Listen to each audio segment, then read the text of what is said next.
It's time for Grim Reviews. Playing through mods and helping you pick the best of the bunch. Let's get on Let's do a compilation. It's the One Room Round Robin 1 and 2. The first one being published on the 18th February 2013 by the Grimrock Editors Guild, because listing their names would take too long. So the premise is that each modder is given a single room within the dungeon which they can do whatever they like.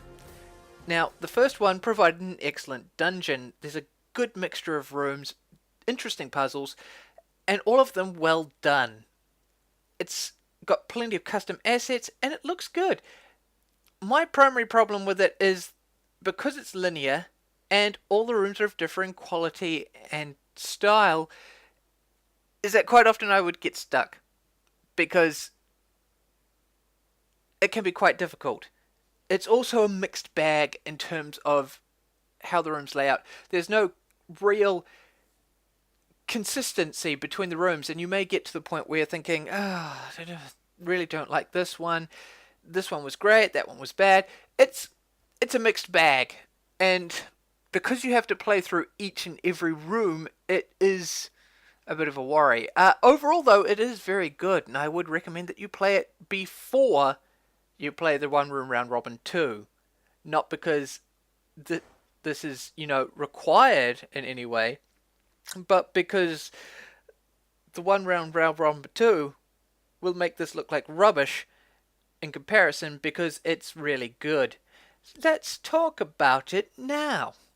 So this one is published by mostly the same team. There are some different modders working on this, and it was published on the 25th of March 2014.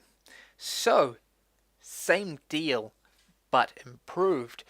Each modder gets a certain room to work on, and each room has its own theme, is entirely self-contained. It starts off slow.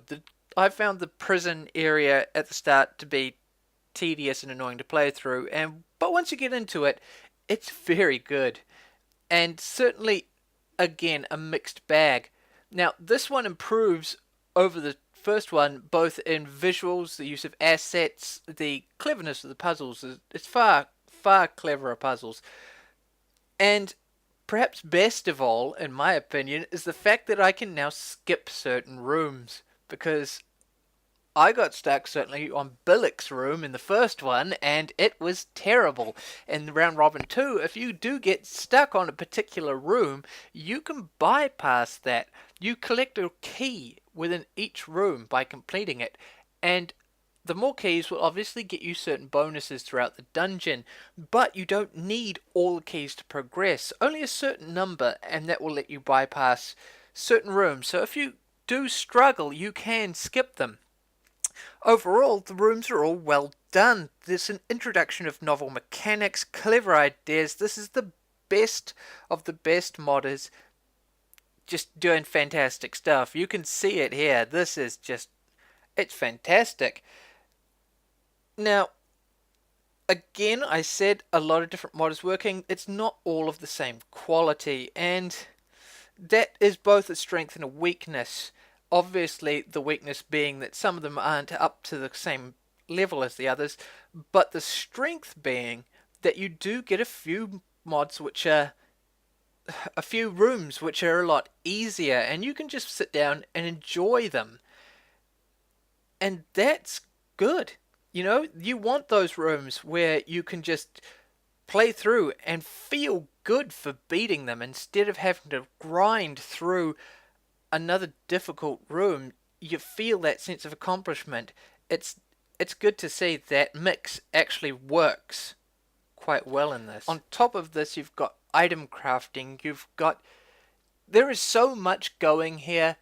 New UI elements. It's got a story which the original didn't have. It's just fantastic, and there are so many notable points that it would be impossible to mention them all, but I will say that the first point where I really felt that this mod, was going to be something that lived up to my expectations was a certain room in which a rock hummed the theme to the Grimrock theme, hummed it to me when I put it in an alcove that it liked being in. I thought that was fantastic. Simplistic, and maybe not as spectacular as a lot of the other rooms, but certainly one that I enjoyed a lot. It's also got, I should mention, its own in-game achievements as well, which is very good. These aren't Steam achievements, don't get that confused or anything like that. These are simply a UI element which pops up, which gives you a list of achievements that you have fulfilled within the dungeon, and that's a nice element. It's great. Overall, this is one of the best mods. If I could praise it, probably the highest praise which I could offer is to say that if anything was going to knock Master Quest from its perch, it would be this. This is better than Master Quest. Now, One Round Robin 1 was good, and I'd give it a 4.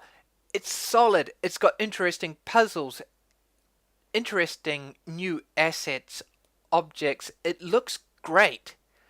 It did frustrate me through several points, and it really drags it down because it could have been better. But yeah, it's One Round Robin 2, however, improves on all the areas in which Round Robin 1 fell. And it's getting really hard to say that. One Round Robin 2, 1. So yes, this one is a 5, and I've already listed all the reasons why, and I've already offered it the highest praise that I could possibly give it in saying that it's better than Master Quest. That's my opinion. Master Quest is fantastic. This is better. That's saying something. Master Quest, you can't see my hands, it's up here. So, when I say that this is better, that is something. Give this one a try. Go on, do it. You're gonna love it. It's that good.